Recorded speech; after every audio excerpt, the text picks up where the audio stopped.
Ama naming Diyos, kami po ay nagpupuri at patuloy na sinasamba ang iyong pangalan sa aming kalagitnaan. Dahil ikaw ang tunay na rason kung bakit kami nagkatipon sa iyong iglesia upang ikaw ay papurihan, dakilain at kilalanin ang kabutihan mong ginagawa sa buhay ng bawat sa amin. Dalangin po namin naman na sa gabing ito'y patuloy mo kaming patnubayan at gabayan ng iyong banal na Espiritu Santo. Lahat ng aming maririnig, lahat ng aming pong tatanggaping mga salita mo ay maging katibayan at katatagan ng aming mga paglilingkod at pananampalataya. Ingatan mo ang oras na ito ng aming pakikinig, Panginoon. Huwag mo hayaang madaya o maagaw ng kaaway ang aming mga atensyon. Bagkus ang aming puso't isipan ay laging maisentro sa iyong katotohanan. Panginoon, patnubayan mo kami sa pamamagitan ng iyong habag at ng iyong biyaya at ng iyong pag-ibig. Pagpalain mo rin, O Diyos, sa mga kamay na walang sawang nagkakalo para sa iyong gawain. At hayaan mo, Ama, na lagi nilang maranasan ang iyong kabutihan, ang pagbuhos ng iyong banal na pagpapala mula sa iyong trono ng biyaya ay lubos na ipagkaloob mo sa kanila. Salamat po, Ama. Inaangkin namin ang katagumpayan. Ito po ang aming dalangin sa pangalan ng aming Panginoon Jesus. Amen. Praise the Lord. Ephesians chapter 4. Epeso, Kabanatang 4. Ephesians chapter 4. Verse 1 to 6. 1 hanggang 6. Epeso 4, 1 hanggang 6. Sabay-sabay po tayo. Namamanig nga sa inyo akong bilanggo sa Panginoon na kayo'y magsilakad ng nararapat sa pagkatawag sa inyo'y itinawag ng buong kapakumbabaan at kaamuan na may pagpapainuhod na nangagtatahan kayo sa pag-ibig. Na pagsakitan ninyong ingatan ang pagkikipagkaisa sa Espiritu sa tali ng kapayapaan. May isang katawan at isang Espiritu, gaya naman ang pagkatawag sa inyo ng isang pag-asa ng pagtawag sa inyo. Isang Panginoon, isang pananampalataya, isang bautismo, isang Diyos at Ama ng lahat na siyang sumasaibabaw sa lahat at sumasa lahat at nasa lahat. This book of the Ephesians explain to us God's will, God's plans. Ipinapahayag po ng aklat na ito ng Epeso kung ano po yung plano at kalooban ng Diyos. Really thanks God because if there's no letters of the Apostle Pablo in the Bible, we are not nearly understand our salvation and God Himself. At nagpapasalamat tayo sa Diyos sapagkat sa pamamagitan nga po ng mga sulat niya po sa Pablo, ay naunawaan nating mabuti kung ano yung kalooban ng Diyos at kung sino ang Diyos. That's why through letters of the Apostle Pablo, you can nearly believe in Jesus and then get eternal life, and then we can stay in God's kingdom. At sa pamamagitan nga po ng sulat niya po sa Pablo, ay tayo nananatili sa kanyang kaligtasan, sa kanyang katotohanan, at maging sa kanyang kaharian. You see, verse 6, one God and Father of all, who is above all, and through all, and in you all. Kung paano nga po binanggit sa talata pong 6, isang Diyos at Ama ng lahat, na siyang sumasaibabaw sa lahat, at sumasa lahat, at nasa lahat. Thanks God because we are not believing religion, we are really believing living God. At tayo po'y nagpapasalamat sapagkat hindi lamang tayo nananalig sa isang reliyon, kundi tayo po'y nananalig sa isang buhay na Diyos. Also, God is not ghost, He's being, He's alive. At alam natin ang Diyos ay hindi lamang isang bulto, kundi siya isang totoo at buhay na Diyos. During all these Old Testament times, God, He was in the God's temple. Sa lumang tipan nga po ay naroon ang Diyos sa kanyang templo. When Israel people came up from Egypt, God said to Moses and Israel, build my house, tabernacle in the desert. Sa paglabas nga po ng mga Israelita mula doon sa Ehipto, iniutos ng Panginoon sa kanila na sila'y magtayo ng tabernakulo sa ilang. That's why nearly we can understand why God called Israel people. Why?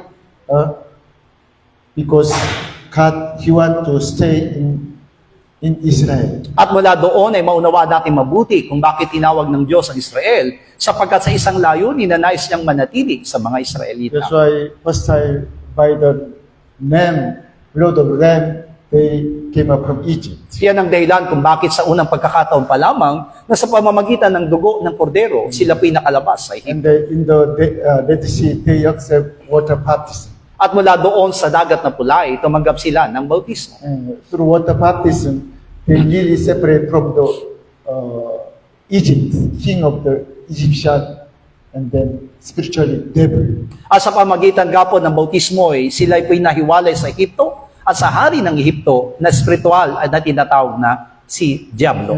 And then in the desert, when they have no food, God gives them manna. How long? 40 years. At na makarating po sila sa ilang, na wala po silang wala silang makain, ay pinagkalooban sila ng Diyos ng mana at ito'y sa loob ng 40 taon. Not one day, not 1 month, not 1 year.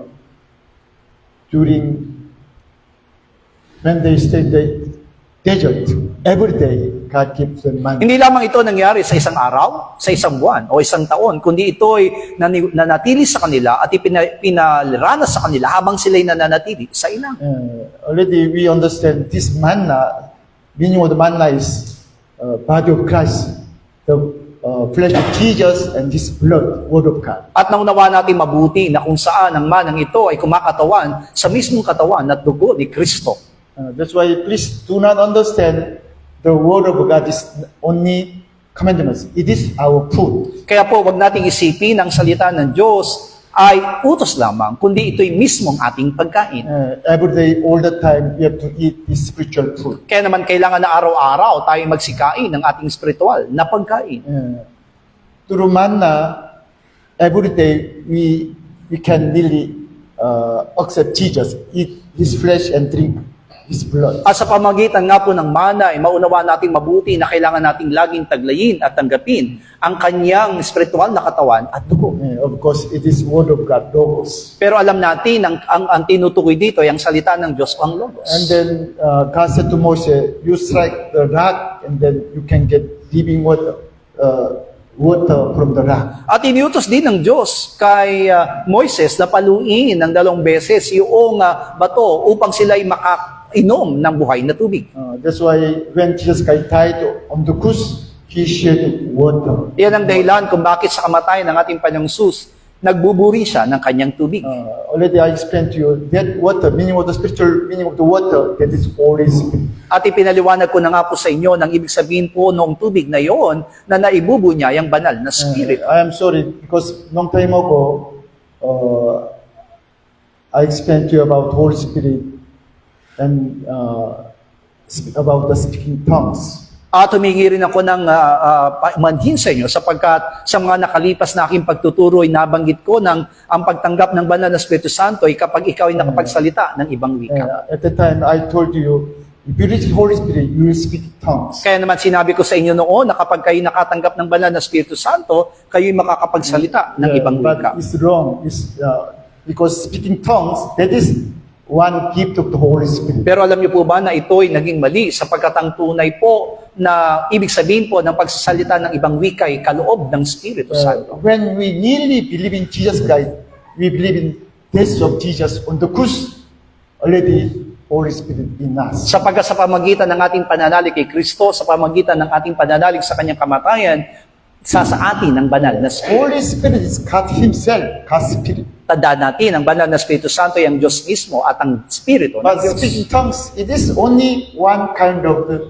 gift of the Spirit. At maliwanag sa atin ang pagsasalita ng ibang wika ay kaloob, isa sa mga kaloob ng Espiritu Santo. Acts chapter 19, when Apostle Pablo went to Ephesus, he met disciples of Jesus Christ. Sa Gawa Kabanatang 11 ay nasumpungan ni Apostol Pablo ang mga disipulo ni Hesus Kristo. But the disciples not like as 12 disciples, very far. Some different disciples of Jesus. Pero hindi lamang ito tumutukoy doon sa 12 alagad ng Panginoon sapagkat ang mga alagad ng ating Panginoon ay nasa malayong lugar na sa pagitan ni na Pablo. When Apostle Pablo meet them, first ask do you reach the Holy Spirit? When you believe in Jesus. Kaya naman, nang sila po ay masumpungan niya po sa Pablo, yung mga mananampalataya, ay tinanong niya ang mga ito na natanggap niyo ba ang banal na Espiritu Santo nang kayo manalig kay Kristo? Because when you are really believing in Jesus Christ, already we have Holy Spirit. Sapagkat ang tunay na pananalig kay Kristo ay tunay na makakatanggap ng banal na Espiritu. But the disciples who are in the episode, they didn't know about the Holy Spirit.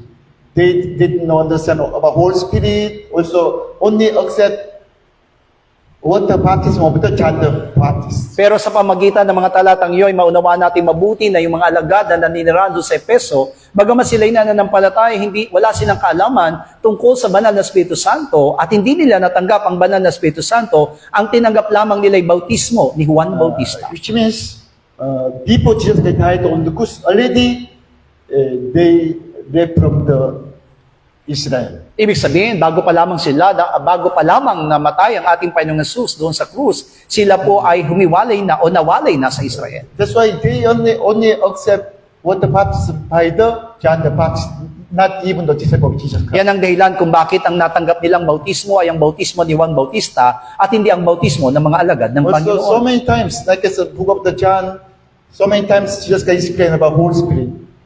I go back to Father and I give the Holy Spirit. At maraming beses nga po sa aklat ng Juan na kung saan ipiliwanag ng ating Panginoong Kristo ang tungkol sa banal na Espiritu Santo na ako'y babalik sa Ama at ipapagkaloob sa inyo ang banal na Espiritu. But the disciples who were in the episode, they didn't know about the Holy Spirit. Pero maliwanag nga po na yung mga alagad na naninirahan doon sa Efeso ay walang kaalaman tungkol sa Espiritu That's why you Santo. can understand, they did not clearly understand the Holy Spirit and salvation, even though about Jesus Christ. Yan ang dahilan kung bakit hindi na naging maliwanag sa kanila ang tungkol sa banal na Espiritu Santo, maging sa banal na Espiritu at maging sa kanilang kaligtasan. Already, Apostle Pablo and then all the disciples of Jesus Christ, they know, they understand.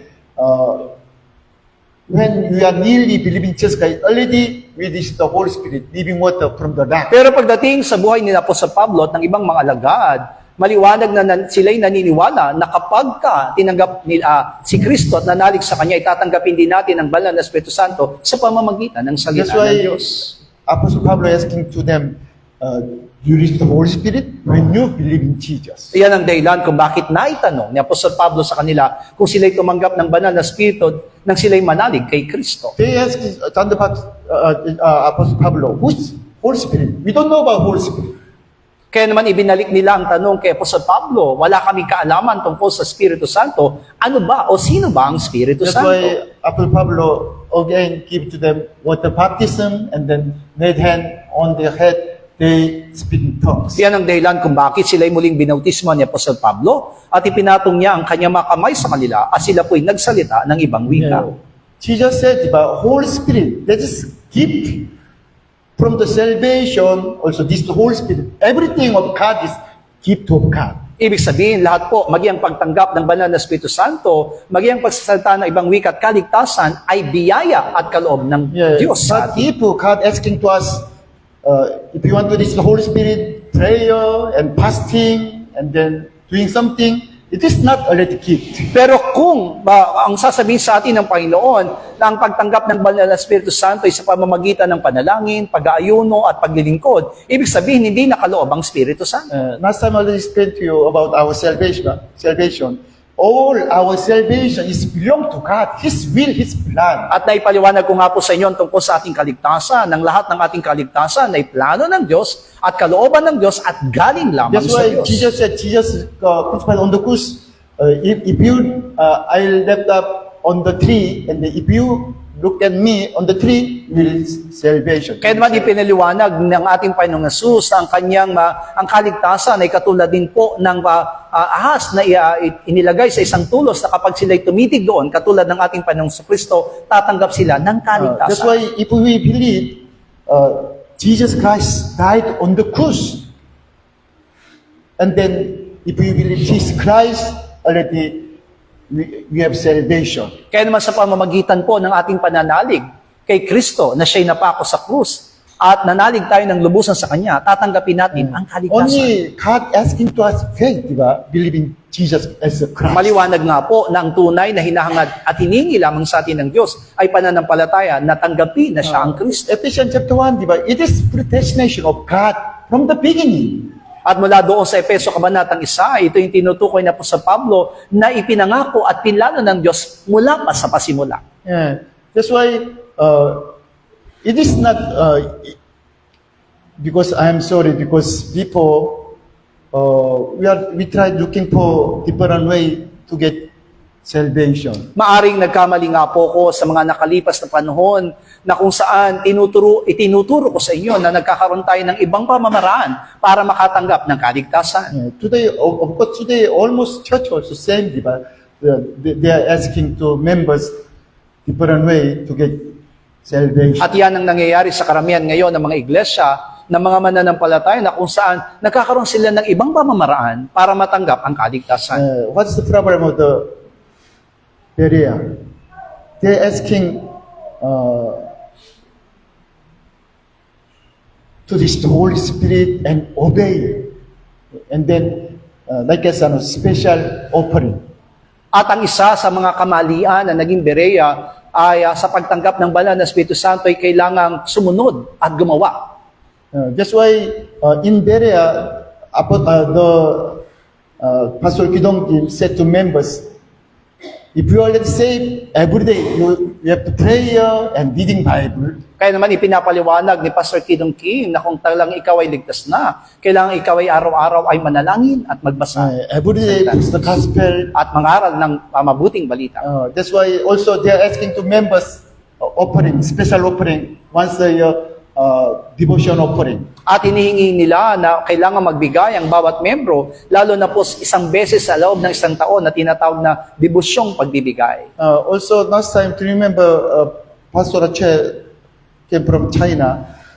She said to us, diba, if you cast out Anak, the old man, you have salvation. At natatandaan din po natin yung si Pastor Che na galing sa China na kung saan ang ipinaliwanag naman sa atin ay tatanggapin natin ang kaligtasan natin kung mapapalayas natin yung anak na nasa atin. Sorry, at the time, I did not clearly understand about the old man ourselves. At hinihingi ko rin ng paumanin sa inyo sapagkat ng panahon yon ay hindi ko pa naunawaan yung ating kaligtasan, hindi ko pa naunawaan yung ating lumang pagkatao. That's why I try to nearly cast out my old man, anak, diba, anak. Kaya naman pinipilit ko nung panahong yon na itabo yung paalisin o palayasin yung aking lumang pagkatao na tinatawag na anak. But my old man is myself. Still, I have my mind. It is my mind. Pero maliwanag na yung tinutukoy na lumang pagkatao natin ay ang ating mismong sarili, yung ating kaisipan, yung ating mga puso. Until we die, we cannot separate from ourself, our old man. At naniniwala tayo na hindi natin kayang humiwalay sa ating mga lumang pagkatao doon sa ating sarili sa habang buhay. That's why Jesus said, every day deny yourself, old man, and then take cross, follow me. Kaya naman ang hinihingi sa atin ng ating Panginoong Jesus ay tanggihan yung ating lumang pagkatao, pasanin ng krus at sumunod And sa then Kanya. Apostle Pablo said, every day I am dying. Because of his old man, also old man. Iyan ang dahilan ko bakit binabanggit na po sa Pablo na araw-araw ako'y namamatay dahil sa aking lumang pagkatao. Do you remember Eddie, diba? Brother Eddie? Brother Eddie's brother, I meet the family in Seoul. Kung natatandaan nyo rin po si Brother Eddie na yung tumira po dito sa iglesia noon, yung kanyang pamilya ay aking nasumpungan doon sa Korea. Because Brother Eddie become minister of the his auntie church under Pastor Che. At sa kasalukuyan po ngayon, si Brother Eddie po ay naglilingkod bilang isang minister doon sa iglesia ng kanyang kapatid na nasa ilalim po ng pamumuno ni Pastor Che. But Brother Eddie's brother not attending his auntie church. He attending Pastor Wu. Samantalang yung kapatid naman ni Brother Eddie ay hindi po nananambahan doon sa iglesia po na kinabibilangan ng kanyang auntie, kundi yung kanyang kapatid ay nananambahan ngayon doon sa iglesia na pinamumunan ni Pastor U. And I met the Brother Eddie's brother, ask him, how about Pastor Che still cast out the anak? At nang makita ko nga po ito at nakausap yung kapatid ni Brother Eddie, hanggang ngayon ba si Pastor Che nagpapalayas pa rin ng anak? How about still he said about the anak? At patuloy pa rin ba niyang itinuturo at binabanggit ang mga anak? He said, no, he did not say about anak, also not cast out anak. Pero ngayon, sinabi niya nga po na hindi na po ito nagpapalayas ng anak at hindi na binabanggit ang anak. That's why I told them, you see, because that is not truth. His teaching is not from the Bible. His own teaching. Kaya nga po nasabi ko sa niya, ngayon mapapatunayan natin hindi katotohanan ng kanyang itinuturo sapagkat hindi galing sa Biblia ang kanyang itinuturo. Because if pastor teaching is not from the Bible, change it, but change. Sapagkat kapag ang turo ng isang pastor ay hindi galing sa Biblia, ito'y mababago. But ng this mababago. word of God, the Bible is truth, di ba? Not change it, not change it. Pero tandaan natin, ang salita ng Diyos ay katotohanan at hindi ito pwedeng magbago.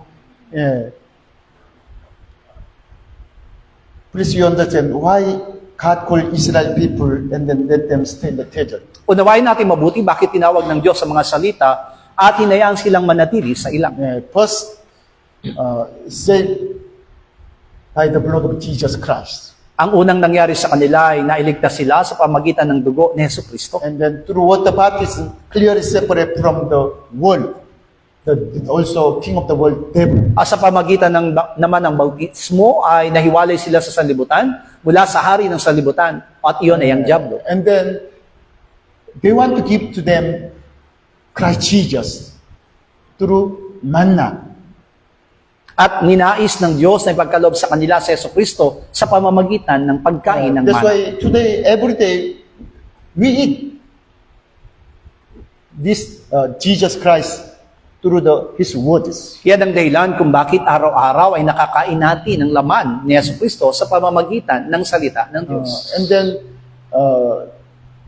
God the Father gave to them Holy Spirit from the rock through the water. At ipinagkaloob ng Diyos sa kanila ang banal na Espiritu Santo sa pamamagitan ng tubig na lumabas sa malaking bato. Thanks God, 2,000 years ago, when Jesus died on the cross, when He shed His blood and water, already we saved from the sin and everything, from the devil, from the sin and devil, and then hell, everything. At nagpapasalamat tayo sa Diyos sapagkat sa 2,000 taon na nakalipas matapos po magbubo ng dugo ang ating Panginoong Jesucristo ng kanyang dugo at ng kanyang tubig, tayo po'y naligtas na mula sa kasalanan, mula doon sa sanlibutan, mula sa hari ng sanlibutan, at maging sa kapangyarihan ng impyerno. Jesus Christ gave to us, sent to us Holy Spirit through His water. At ipinadala niya sa atin ang banal na Espiritu Santo sa pamamagitan ng kanyang sariling And tubig. then finally, God asked Moses and Israel, build my tabernacle in the desert. At sa katapusan ay iniutos niya sa mga salita na ipagtayo niyo ko ng tabernakulo sa ilang. God said, this is my throne, my house, my place. At ito ang masasabi kong aking sandigan, ito ang aking lugar, at ito ang aking tahanan. If you pray, I'll answer to your prayer in the throne of tabernacle. At kung kayo'y mananalangin doon, aking tutugunin ang iyong mga panalangin mula doon sa trono na nandoon sa tabernakulo. Every day, God, He was in the tabernacle with Israel people. Kaya nga po masasabi nating araw-araw ay naroon ang Diyos doon sa mga salita at sumasa kanila sa pamamagitan ng tabernakulo. Even though when they move to other place together, first, the tabernacle was moved and the Israel people follow. Kaya naman sa kanilang paglipat ng lugar mula doon sa ilang, alam natin na nauunang binabakbak muna yung tabernakulo at nauna sa kanila at susundan naman ng mga Israelita. It is Ephesians chapter, today, di ba? Okay, this one first. Verse 4, Ephesians chapter 4, verse 4. This one body and one spirit, just as you were called in one hope of your calling. Kung paano nga po na sinabi doon sa Efeso Kabanatang 4, Talatang 4, may isang katawan, isang spirito, gaya naman ang pagkatawag sa inyo na isang pag-asa ng pagkatawag sa inyo. One body. Church is one body of Christ. Maliwanag na isang katawan sapagkat ang iglesia ay dapat isang katawan lamang ni Kristo. Here, not only Holy Spirit, original word is all spirit, our spirit, also Holy Spirit. One spirit. At hindi lamang ito tumutukoy na Espiritu sa banal na Espiritu Santo, kundi sa ating Espiritu na may isang Espiritu. Yeah, one Lord, one faith, one baptism. Sa 5, isang Panginoon, isang pananampalataya, isang bautismo. And then one God and part of all, who is above all and through all and in you all. Sa 6, isang Diyos at Ama ng lahat na siyang sumasaibabaw sa lahat, at sumasa lahat at nasa lahat. Yeah. Thanks God, because when Jesus Christ became man, diba, God's Son became man, God the Father, He was in the Son. At nagpapasalamat tayo sa Diyos sapagkat nang si Kristo ay magkatawang tao, nang anak ng Diyos ay magkatawang tao, ang Diyos Ama ay nasa Kanya, sumasa Kanya. Today, God the Father and Jesus Christ live in us through the Holy Spirit. At naniniwala tayo na ang Ama at ang Panginoong Jesucristo ay nananahan sa atin sa pamamagitan ng Espiritu That's why Santo. verse 60, but one God and Father of all, now He's us, He is in us. Kung paano sinabi sa talang ating isang Diyos at Ama ng lahat na sumasaibabaw ng lahat, ibig sabihin siya'y nasa ating lahat. Who is all, above all, through all, and then in you all. Who is all? Jesus Christ is Jesus Christ. At alam natin ang tinutukoy na lahat doon na kung saan sinasabing sa ibabaw ng lahat, sumasa lahat at nasa lahat, ito'y si Jesucristo. Yeah, okay, Colossians chapter 3, verse 11, diba? Colossus 3, You see, there's Jesus Christ all, and He's in the all. sinabi niya doon na si Kristo'y ang lahat at sa lahat. Hallelujah. Amen. Yeah, because God created all things, or everything in Jesus Christ, for also Christ Jesus. Sapagkat nilikha ng Diyos ang lahat ng bagay sa pamamagitan ni Jesucristo at para kay Jesucristo. There's no all, diba, without Jesus Christ. Ibig sabihin, wala po yung tinutukoy na lahat kung wala si Jesucristo. That's why Apostle Pablo said, all things, that is belong to Jesus. He's the head, owner of the all. Kaya naman sinabi na po sa Pablo, lahat ay para kay Jesucristo at lahat po ng bagay na yon o lahat po na naririto ay ang ulo ay si And then Kristo. finally, Apostle Pablo said, Jesus Christ all, and then He's all. Kaya naman sinabi na po sa Pablo na si Kristo ang lahat at sa lahat. Yeah, that's why you can understand Ephesians chapter 4, verse 6. Again, diba? One God and Father, He's above all. There's no problem, diba? There's no problem. Kaya nga po, magiging maliwanag sa atin yung sinasabi sa talatang 6 ng Epeso 4 na sumasaibabaw sa lahat at sumasa lahat. Through all, through same is Jesus Christ, through Jesus Ibig Christ. sabihin, yung sumasaibabaw ng lahat ay si Yeah, Jesucristo. that's why through Jesus Christ, now God the Father, Holy Spirit, Jesus Christ live in us. Kaya nga po sa pamamagitan ni Jesucristo ay nananatili sa ating nananahan ang Diyos Ama at ang banal na Espiritu. Yeah, it is God's predestination. Sapagkat iyan po yung tunay na nilayo ng Panginoon mula pa sa pasimula. You see, Ephesians chapter 1, verse 10, diba? This is something is very difficult to understand through means because something different interpreting. Sa Epeso, Kabanatang 1, Talatang 10, maari pong may ibang pangahulugan ng iba sapagkat napakahirap pong unawain ang mga bagay na ito. But we can understand about the destination, diba? Predestination. Eternal God's will, His plan. Yes, eternal God's will plan. Pero magiging maliwanag sa atin na yung pinlano ng Panginoon bago pa ang pasimula ay mahalaga. Yeah, it is God's plan. God the Father might gather together in one all things in Christ. Ibig sabihin, ang kanyang plano ay upang tipunin ang lahat ng bagay para kay Kristo. And then both which are in heaven and which are in us, in Him, one, united. One. Hindi lamang po ang mga bagay na nasa sangkalangitan, kundi ang lahat ng mga bagay na sa ibabaw ng lupa ay pagkaisahin kay Kristo. NIV said by united. From the heaven until us, everything united in Christ Jesus. Sinabi nga po ng mabuting balita ng lahat ng bagay mula sa langit hanggang sa lupa ay pag-isahin kay That's Kristo. why we can understand this means this God's protection, God's will in the beginning. Ibig sabihin, magiging maliwanag sa atin na yung plano, yung kalooban ng Diyos ay naroon na sa pasimula. According to His plan, God created us according to His image and His likeness. At mula doon sa plano na yon ng Diyos, ay nilikha tayo ng Diyos ayon sa kanyang wangis at larawan.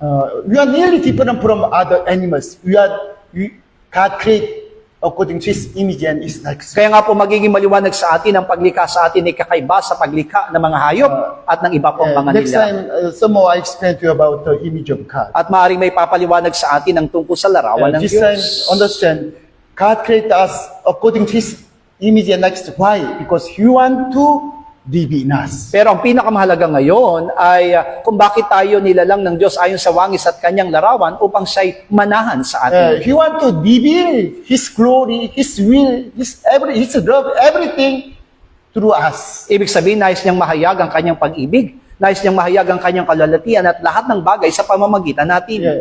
Because God is spirit, but He's almighty, He's great than heaven and earth. At dahil nga po ang Diyos ay Espiritu at dakila po siya kaysa sa langit, ng mga langit at sa sanlibutan. Yeah, that's why when God came to us, only through Son, di ba? His Son, God's Son become man. Kaya nga po, para po ang Diyos ay manahan sa atin, ipinadala niya ang kanyang bugtong na anak at ang bugtong niyang anak ito ay nagkatawang tao. Yeah, but after Jesus Christ died from death, He went to heaven.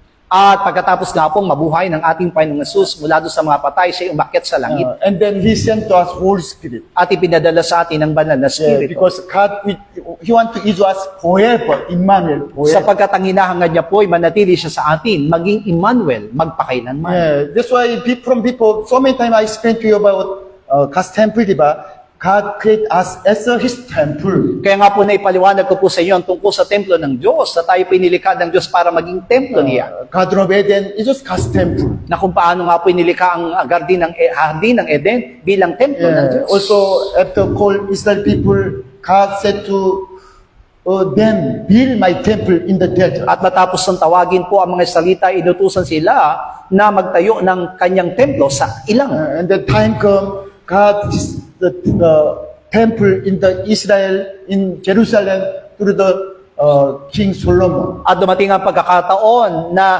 ipinagtayo o itinutos ng Panginoon na ipagtayo siya ng kanyang templo doon sa Israel, lalo na po sa Jerusalem, sa pamamagitan po ni At that Solomon. time, God was in the only God's temple, diba? God's temple, because not just Jesus Christ died on the cross. At alam natin, ang Diyos ay nananatili lamang sa templo ng panahon yun sapagkat hindi pa namamatay sa Jesucristo sa krus. Thanks God, because God sent to us His Son, Jesus Christ, as a God's temple. At nagpapasalamat tayo sa Diyos sapagkat ipinadala niya ang kanyang bugtong na anak na sa Kristo bilang templo. That's why Jesus said, destroy the temple. I will again in 3 days. Kaya naman sinabi po niya ng ating Panginoong Hesus na wasakin niyo ang templong ito at sa ikatlong araw ito'y muli kong itatayo. Yeah, because finally, through temple Himself came to us. He was Jesus Christ. Sapagkat magiging maliwanag sa atin na sa katapusan ay dumating na sa atin yung templo sa pamamagitan ni Hesus Yeah, Kristo. but God's temple is still outside, diba? Outside us. Only one temple, Jesus Christ. Pero alam natin na nananatiling sa labas yung templong iyon sapagkat isa lamang ang templo at yun ay si Hesus But Kristo. already we checked, diba? What is the pretension of God? United.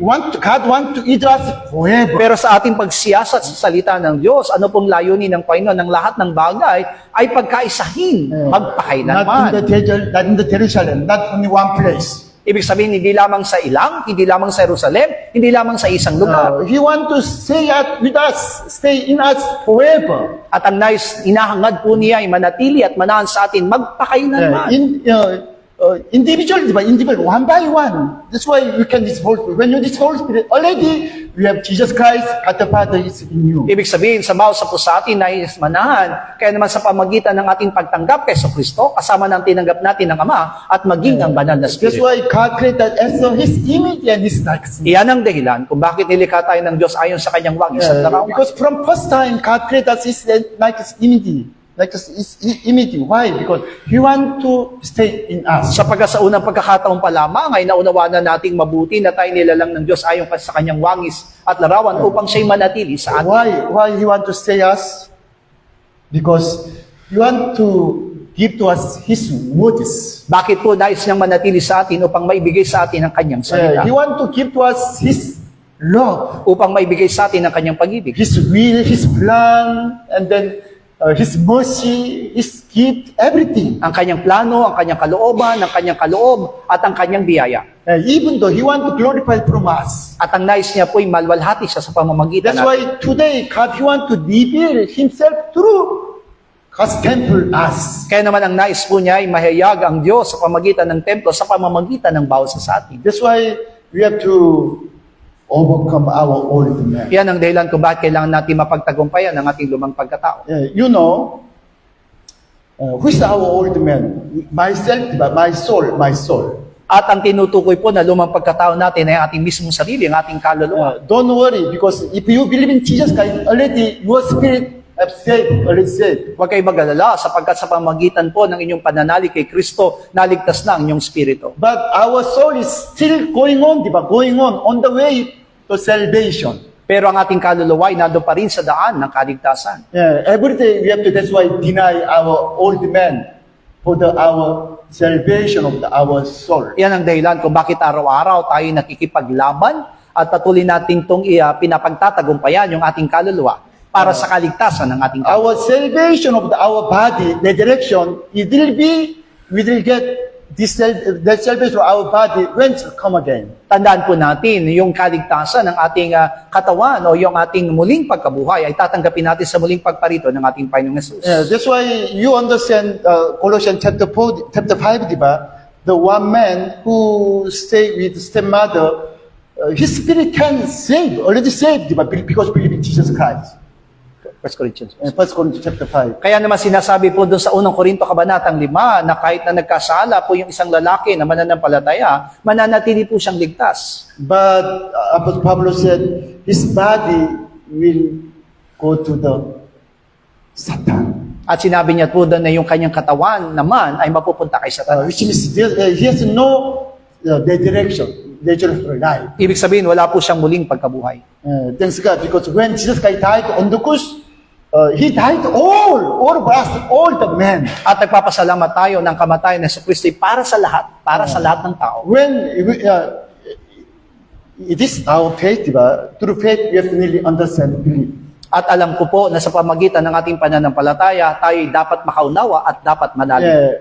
Jesus Christ become man, diba? Means He become you and us, all of us. Ibig sabihin, sa pagkakatawang tao na Kristo, siya ay naging katulad ng bawat sa pusa. That's why, according to the Bible and God, there's only two kind of men in the world. One belong to first man Adam, and then one is believers, those who stay with Jesus Christ. At ayon sa Biblia at sinabi ng ating Diyos, dalawang klase lamang ng tao. Ang una ay ang kabilang sa unang Adan at ang pangalawa ay ang mga kabilang kay Kristo. That's why, please, you must believe.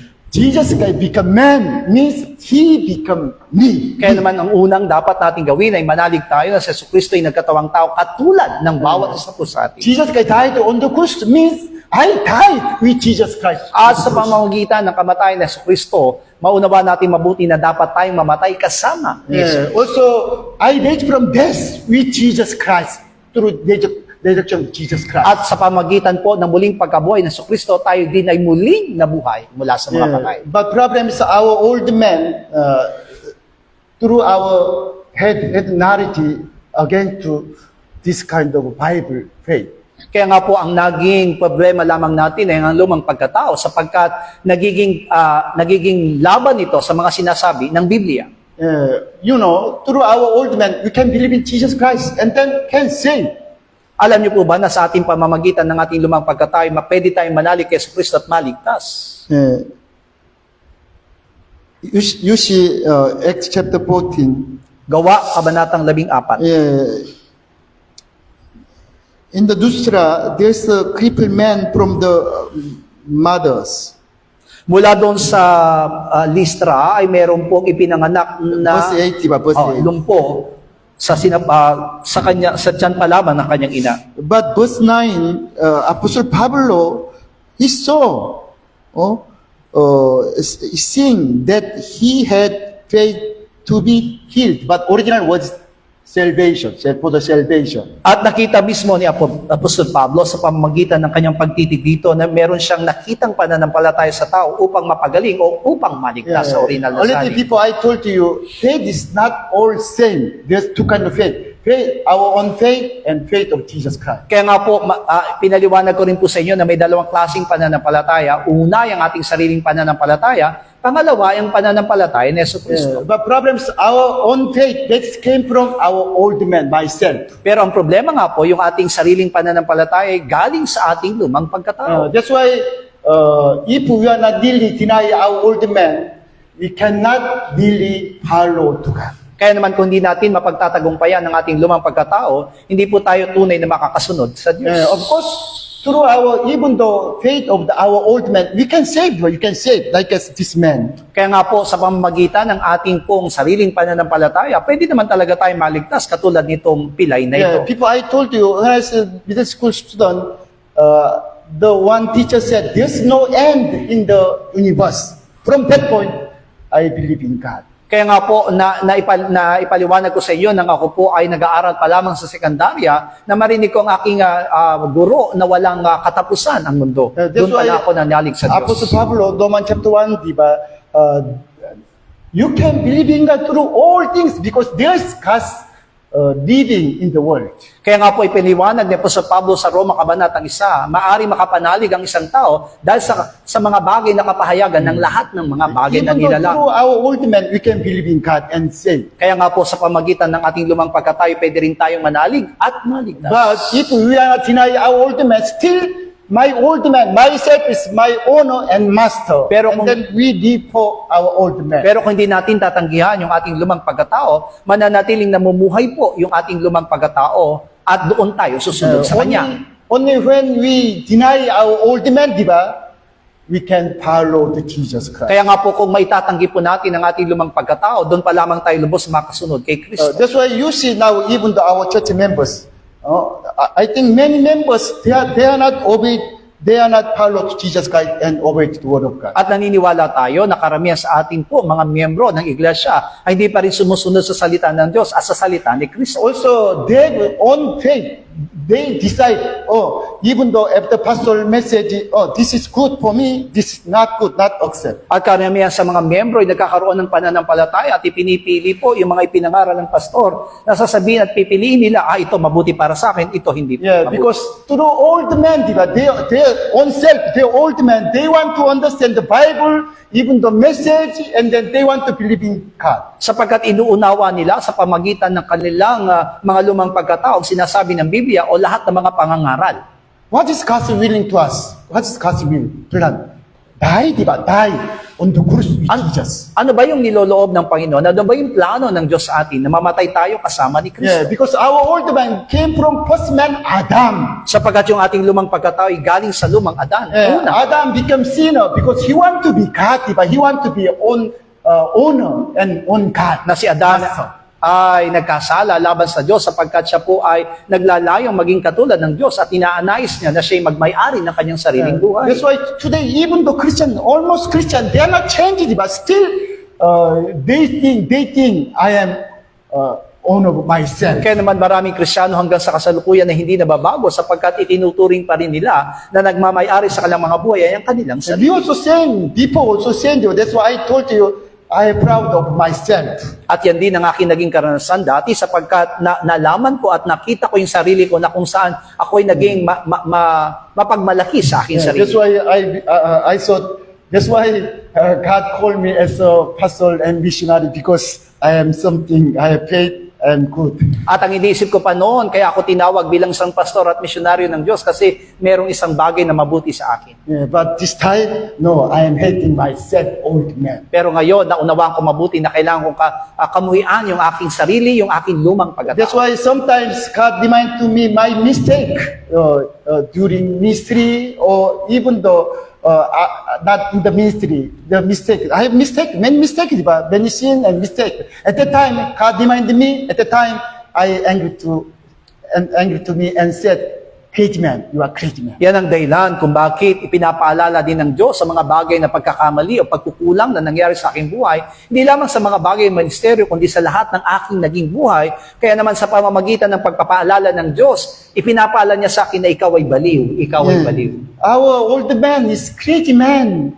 evil one. There's no good in our own Sapagkat ang ourselves. tunay na kalagayan ng ating lumang pagkatao ay isang kabaliwan at walang mabuting masusumpungan sa ating lumang pagkatao. When Adam commissioned to God, at that time, the world came to us, ourselves become old men, and then Satan, king of the world. Kaya naman nang si Adan ay magkasala, dumating sa atin ang sanlibutan at dumating din sa atin upang maghari ang hari ng sanlibutan. That's why when we came up from mother's womb, already you have all our old men. Iyan ang dahilan kung bakit sa pagkasilang pa lamang natin mula sa sinapupunan ng ating ina, itaglay na natin ang lumang Yeah, pagkatao. but our old is the man to old, we are different because according to culture, nationality, culture, knowledge, theory, all. Pero tandaan natin, yung lumang pagkataong tinataglay ng isang tao ay hindi pare-pareho sapagkat ito inaayon minsan sa kultura, ayon doon sa reliyon, o ayon doon sa pinaniniwalaan, o ayon doon sa kanyang kalalagayan Yeah, o karunungan. That's why Apostle Paul said, destroy these strongholds, and then holding your all thinking thought to the Christ Jesus. Yan ang dahilan kung bakit iniutos at patuloy na hinabilinan ni Pablo ang mga mananampalataya na kailangang wasakin ang lahat ng mga bagay nito na pumipigil at patuloy na nagahari sa ating mga buhay at patuloy na magpailalim kay Kristo. Yeah, do not trust yourself. Ibig sabihin, huwag tayong magtiwala sa ating sarili. You should not guess, Peter, di ba? Peter said to Jesus Christ, I will deny you. Katulad ni Apostol Pedro na sinabi niya mismo kay Jesus na hindi kita itatatwa. Yeah, Jesus said, tonight I'll crucified and died on the cross. Tomorrow. Sapagat binanggit nga po ng Panginoong Yesus sa mga alagad na ako'y ipagkakanulo ninyo at ako'y papatayin. And then Jesus said, all of my disciples will separate from me. At binanggit niya rin sa kanyang mga alagad ng lahat kayo'y hihiwalay sa akin at iiwan ninyo ako. Yeah, Peter said, no, I will separate from you. I'll go to even to death, even to prison. Pero ang sinabi niya po si Pedro, hindi kita iiwan, hindi ako hiwalay sa iyo hanggang kamatayan. It is his old man saying, diba? It's not terrorize. It's true mind, true mind. Ibig sabihin, ang sasalita noon ay ang lumang pagkatao ni Pedro. Totoo naman yung kanyang ninanais at ninanasa na gawin. But in his old man, according to his old man, there's no truth. Not truth is also no good, not good. Pero alam natin na kung ang nagsasalita kay Apostol Pedro ay ang kanyang lumang pagkatao, walang katotohanan doon sa kanyang sinasabi at hindi totoo ang lahat ng kanyang sinasabi. That's why Peter, he denied Jesus Christ 3 times, even though with cursing word. Kaya naman dumating sa pagkakataon, bagamat gano'n na sinabi ni Apostol Pedro ay naitatwa pa rin niya ng 3 beses at naisumpa pa niya na hindi niya kilala si Yeah, Jesus. Peter also same, all the disciples also same. They have old man, old self. Ibig sabihin, hindi lamang si Apostol Pedro, kundi maging mga alagad, lahat ng mga tao ay mayroong taglay na lumang pagkatao. Through their old man, they promised to Jesus, I follow you, I'll die with you, but they cannot keep their promise. At sa pamamagitan ng lumang pagkatao ay nangako sila na ako'y mamamatay kasama mo, pero silang lahat ay hindi kayang patunayan ng kanyang pangako. But when they deny that kind of mind, deny their mind, and then they cross follow Jesus Christ. They have to follow Jesus Christ. Pero matapos nilang itanggi yung kanilang lumang pagkatao, ay nakuha nila na pasanin ang kanyang krus at sumunod kay Kristo. Now, brothers in Aurora, Si Gerald ngayon ay nandun sa Aurora. he needs fighting with old men. At naniniwala tayong kailangan niya mapaglabanan ng kanyang lumang Maybe pagkatao. time to time, the enemy came, and then his enemy said to his old man, why you are here? Why you have no money? Maaring maya't maya ay dumarating yung lumang pagkatao na nangungusap sa kanya, bakit ka nandito? Walang pera dito. Yeah, at the time, he denied his old man, and then followed Jesus. At yun din yung pagkakataon na kung saan dapat niyang tanggihan yung kanyang lumang pagkatao at sumunod kay Kristo. Through our old man, we cannot serve to Jesus Christ. Sapagat sa pamagitan ng ating lumang pagkatao, hindi tayo makapaglingkod kay Kristo. Yeah, but if we deny our old man, we can follow and serve to Jesus Christ. Pero kung na ating itatanggi yung ating lumang pagkatao, tayo po'y makakasunod at makapaglilingkod kay Kristo. Why? Because now Trinity God is in us. Bakit? Sapagkat yung 3 personang Diyos ay nananatili sa atin. He want to work in us, diba? Because already we died. He want to work through us. At ang nais niya po ay patuloy siyang gumawa sa pamamagitan ng ating mga buhay. Bakit? Sapagkat tayo namatay ng kasama niya at ang nais niya ay gumawa para sa But atin. still, you are in the old man. Pero ang problema nga po, nananatili tayo sa ating lumang That's why pagkatao. before I told you about time to time you have to come to church and prayer and time to time preach the gospel together. Ayan ang dahilan kung bakit kailangan nating sama-samang laging pumarito sa iglesia para manalangin at sama-sama ring mangaral ng salita You ng know, Diyos. every day don't say worship service. That is not only worship service. At tandaan po natin, Not biblical worship service. at yung ginagawa nating pananabahan na hindi lamang po matasabay nating isang pananabahan na ayon sa Biblia. What is our worship? Our life. That is our worship service. Sapagkat ang tunay na pananabahan natin ay ang ating mismong sariling Yeah, buhay. because already Holy Spirit live in us. Worship service lead by the Holy Spirit work with Jesus Christ. That is our worship Sapagkat service. ang tunay na pananambahan ay lumalakad ayon sa banal na Espiritu Santo at ayon kay Kristo. You know, Matthew chapter 60, because Jesus said, do not ask God the Father about your food and then your dress, your physical needs. Mateo Kabanatang 6 may pinaliwanag sa atin na hindi mo na kailangang ipanalangin kung ano ang iyong kakainin, kung anong iyong inumin at darampin. If you seek His kingdom and righteousness, God will provide all your needs. Pero kung unahin mo ang kanyang katwiran at kalooban, lahat ng bagay ay pagkakaloob sa iyo. But that time you are rejected. There's two masters. One master Jesus Christ, and other master is money, pera, and also the devil. Pero sa ating pagsisiyasat at may dalawang pinapanginoon, una ay ang ating Panginoon at pangalawa ay yung pera o ang diablo. Already last time we explained to you about the kingdom of God, kingdom in us. At ang ipinaliwanag ko nga po sa inyo ay tungkol sa kaharian ng Diyos na iyong kaharian na yun ay nasa atin. What's the kingdom of God? By the Holy Spirit, we stay in His righteousness and peace and joy. At sa pamagitan ng kaharian ng Diyos, tayo po'y mananatili sa kanyang kapayapaan, sa kanyang kagalakan. That's why if you reach really the kingdom of God, you are staying in peace with joy by the Holy Spirit. Ibig sabihin, kung talagang nasa atin ang kaharian ng Diyos, mamumuhay tayong mayroong kapayapaan at may kagalakan. But problem is, still you are worried about our physical needs, diba? Pero ang nangyayari nga po ngayon ay nababalisa tayo sa ating mga pangailangan, sa And then, ating pang-araw-araw. I think now, not our church, almost other church members, they're asking blessing, also only physical needs. Pero alam niyo po ba na hindi man sa ating iglesia, kundi marami pa rin ngayon mga mananampalataya, ang tanging hiningi sa Diyos ay mga pisikal na pagpapala. Jesus said, that kind of man is foreigners, not God's children. At masasabi po nga ng Diyos sa atin, sa mga taong iyon, na sila hindi mga dayuhan lamang at hindi tunay na mga anak ng Diyos. Jesus said, before you ask God the Father, already He knows about your all needs. First, His kingdom and righteousness, God will provide Ang all. Panginoong Yesus mismo ang nagsabi na bago mo pa lamang hingin sa Diyos, alam na ng Panginoon kung ano ang iyong That's pangangailangan. why Jesus said, I came to seed the word of God. At sinabi mismo ng ating Panginoong Yesus, ako'y naparito upang magtanim ng binhi But ng if salita ng Diyos. your mind is like a stone place, you cannot bear fruits. Pero kung ang inyong mga puso ay puspos ng tinik at dawag, hindi po kayo makatanggap Why? ng salita ng What's the Diyos. place of stones? You receive the word of God, but there's worry about of the world,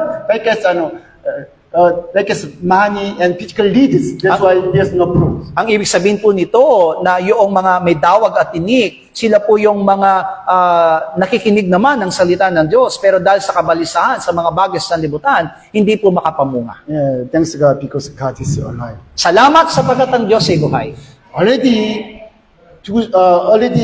after God saved Israel people from Egypt and then give to them manna and water in the desert 40 years. Kaya naman matapos po mailigtas ng Diyos ang mga salita mula sa Ehipto, pinagkalooban sila doon sa ilang ng mana at tubig. Yeah, not one day, not 1 year, diba? 40 years God give to them His all food and then even the Bible said dress, everything. Hindi lamang isang araw, kundi sa buong buhay nila doon sa ilang. Hindi lamang pagkain ang kailang ibinigay at inumin sa kanila, kundi maging ang kailang kaswatan. God asking to them, only stay with me.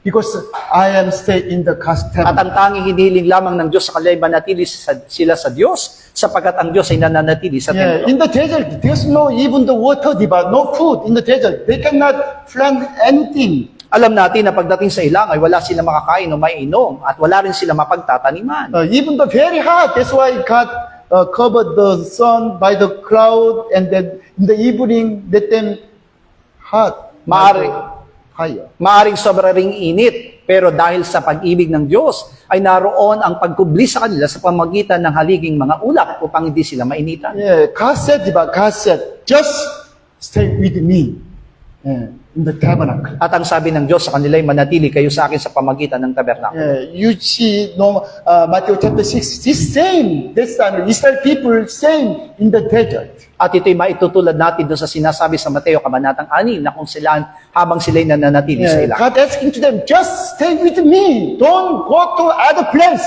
Just stay with me. At ang tanging iniling ng Diyos sa kanila ay manatili kayo sa akin at huwag kayong aalis sa lugar na ito. This time, Jesus Christ asking to us, first seek His kingdom and His righteousness. At ang tanging hiniling sa atin ng Diyos ngayon ay unahin ang kanyang katwiran at kalooban. What is kingdom?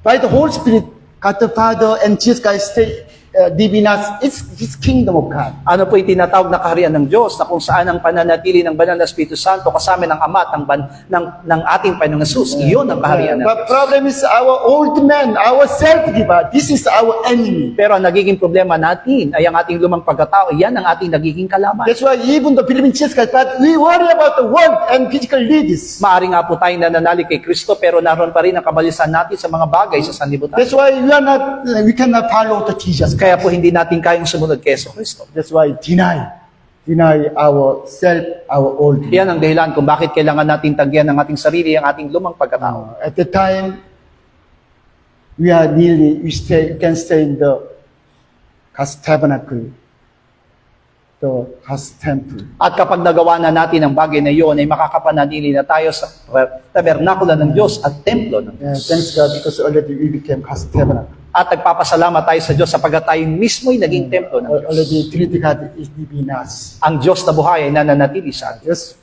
Just that's why Bible, all the Bible asking to us, just die. You die. Deny your old man. At ang tanging hiniling ng Biblia, ng salita ng Diyos atin, ay tanggihan ng ating lumang pagkatao, mamatay ang ating lumang pagkatao. Because even though we believe in Jesus Christ, but sometimes devil, the evil one talk to us.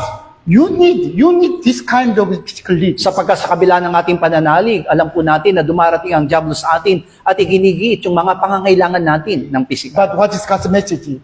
I am your father. Pero nung sabi ang mensahe ng ating Panginoon, ako ang iyong ama. God the Father said, I am in you by the Holy Spirit in you now. Ako'y sumasa inyo sa pamagitan ng Banal na Espiritu Santo ngayon. Only if you deny yourself, kill your old man, the kingdom of God come upon to you and you are staying peace and joy. At kung tatanggihan mo ang iyong lumang pagkatao, ang kaharian ng Diyos ay sasayo at ikaw ay mabumuhay sa kagalakan at kapayapaan. Do not believe in your old man. Huwag po ninyong paniniwalaan ang inyong lumang Only pagkatao. just through your old man, we can believe in Jesus Christ. Sa pamagitan ng inyong lumang pagkatao ay manalig kayo kay Kristo at magkaroon ng kaligtasan. But it's all. We cannot understand the Bible through our old man. Pero yun lamang ang ating mararanasan dahil hindi natin maintindihan ang salita ng Diyos. That's why some man to man, after reading Bible, the interpretation is all different, di ba now? Kaya kung titingnan natin, ang bawat tao na nagbabasa ng Biblia may kanya-kanyang sariling kaunawaan. Yeah, because through the old men, they want to interpret the Bible. Sapagkat sa pamagitan ng kanilang lumang pagkatao, inuunawa nila ang Biblia. Yeah, but thanks God because Bible is one Bible, one truth. Pero sa pamagitan po ng Biblia, maunawaan natin isa lamang katotohanan, isa lamang ang salita ng Diyos. One God, one Lord Jesus Christ, one Holy Spirit. Isang Diyos, isang Panginoon, isang banal na Espiritu at isang bautismo. One body of Christ, one Spirit. Isang katawan ni Kristo, isang banal na Espiritu. Thanks God because already we are God's children. At salamat sa Diyos sapagkat tayo mga anak ng Diyos. Only just please you deny yourself, overcome Ang yourself. kailangan lamang natin gawin ay pagtagumpayan ng ating lumang pagkatao. And then when you deny yourself, you can get faith of Jesus Christ. At kapag ka napagtagumpayan natin ang lumang pagkatao, tataglayin natin ang pananampalataya ni At Kristo. from that time, we can really understand and believe the Word of God, Bible, by the Holy Spirit. At mula roon ay maunawaan nating mabuti ang salita ng Diyos sa pamagitan ng Espiritu Santo. Just let's pray. Tayo po'y manalangin sa oras na ito. So I'm asking God, Father, please let me really understand the Bible. Ipanalangin natin na maunawaan natin ang Biblia. Please kill my old man, old self. At hayaan nating mamatay ang ating lumang pagkatao. And then let us obey to follow Jesus, obey to Holy Spirit. At tayo maging masunurin sa sinasabi ng banal na Espiritu at ng ating Panginoon sa Kristo. Oh my soul, overcome 3 times. All together, let's pray. O my soul, overcome. O my soul, overcome. O my soul, overcome. And o my soul, overcome. Ama namin Diyos, tunay nga po na kami po'y nagpapasalamat sa iyo sapagkat sa pamamagitan ng salita ng Diyos ay niniwala mo ang lahat ng bagay para sa aming mga buhay. Nagpapasalamat kami, Panginoon, sapagkat patuloy mo nga po kami nilalinga at ginawa mo kaming templo upang manatili ka, manatili ang Ama, manatili ang Banal na Espiritu Santo sa amin, upang patuloy kami mamuhay ayon sa iyong katotohanan. Ayaw mo, Ama, na mamuhay kami, Panginoon, na may kapuspusan ng Banal na Espiritu Santo at naunawaan ng iyong mga salita upang kami maging masunurin sa lahat ng layon mo at kalooban para sa aming mga buhay. Yan ang aming patuloy na idinadalangin sa iyo, Panginoong God. Huwag mo hayaang maunawaan lamang namin ang salita ng Diyos sa pamamagitan ng aming lumang pagkatao. Huwag ko ikaw lamang dumabay at tumulong sa amin at pakita mo kami, Panginoong God, na ginaganap ang lahat ng mga bagay na itinutos mo, Panginoong God. At tulungan mo kami, Ama, na mapagtagumpayan ang aming mga lumang pagkatao. Mapagtagumpayan, Panginoong Diyos, ang gawa ng masama sa aming mga buhay. At ikaw lamang, Panginoon, ang tunay naming panaligan. Ikaw lamang ang tunay naming maitaas at papapurihan sa aming mga buhay upang ang aming mga paglilingkod ay maging marapat at hindi nagmalabis sa iyong harapan, Panginoong God. Pagkos ikaw lamang ang masunod, hayaan mong kandihan namin ang aming lumang pagkatao to overcome our old self. It is really our prayer to be the true temple of the Holy Spirit, to be the true temple of the Word of God. Hayaan mo aming Diyos na laging maging buhay namin, Ama, ang sumunod sa iyong salita, sumunod sa iyong dakilang kalooban, at gawin ang lahat ng bagay na nilalayon at niloloko po para sa amin. Yan ang aming patuloy na dalangin. Yan ang patuloy namin hinahangad, Panginoong Diyos. Gumawa ka, kumilos ka, Panginoong Diyos, sapagkat with our own self, O God, we cannot follow you, and we cannot do your will and your plans for us, O God. Salamat, Panginoong God, sapagkat nilikha mo kami ayon sa iyong wangis at daraman. Hindi mo kami pababayaang maalipin ng sanlibutan. Hindi mo hayaang maalipin kami ng anumang gawa ng diablo. At hindi mo hayaang maalipin, Panginoong Diyos, ang bawat sa amin, Panginoong God, na mga bagay, Panginoong God, na makapag-iwalay sa aming mga pananampalataya. Pagkos ingatan mo kaming lagi, Panginoong Diyos. And thank you, Father God, through your death, O God, you have given us the Holy Spirit. And through the Holy Spirit, we can understand the Word. And we can live by the Word. And because we have one Lord, we have one Spirit, we have one baptism, O God, at naniniwala kami, Panginoon, na pagkakaisayin mo kami lahat at tuturuan mo kaming mabuhay ayon sa iyong katwiran, ayon sa iyong dakilang kalooban, at hindi ayon sa aming sariling kakayanan, Panginoon God. Help us to interpret the Bible, the Word of God, through the Holy Spirit, through you, Father God. At ikaw lamang po, Panginoon Diyos, ang malayang gumabay at tumulong sa buhay ng bawat sa amin. Nananangan po kami sa iyong katapatan at nananangan kami, Ama, na may gagawin ka at maghahari ka sa buhay ng bawat sa amin. At hindi mo pababayaan naman na manaig ang salimutan. Huwag mo hayaang manaig ang kamalisan sa aming mga buhay. Pagkus, hayaan mo mamuhay kami sa iyong kapayapaan at mamuhay kami sa kagalakan sa pamamagitan ng iyong banal na Espiritu Santo. Salamat po, Ama, at inaangkin namin ang katagumpayan at inaangkin namin ang katugunan ng aming mga panalangin sa pangalan po ng aming Panginoong Jesus. Amen. All together, Lord's Prayer. Ama naming nasa langit, sambahin nawa ang pangalan mo. Ikaw nawa ang maghari sa amin. Sundin nawa ang iyong kalooban dito sa lupa tulad ng sa langit. Bigyan mo po kami ng pagkain kailangan namin sa araw na ito at patawarin mo po kami sa aming mga kasalanan tulad ng aming pagpapatawad sa mga nagkakasala sa amin. At huwag mo kaming iharap sa mahigpit na pagsubok, kundi ilayo mo po kami sa masama, sapagkat iyo ang kaharian at ang kapangyarihan at ang kapurihan magpakailanman. Amen. God bless you all po. God bless you.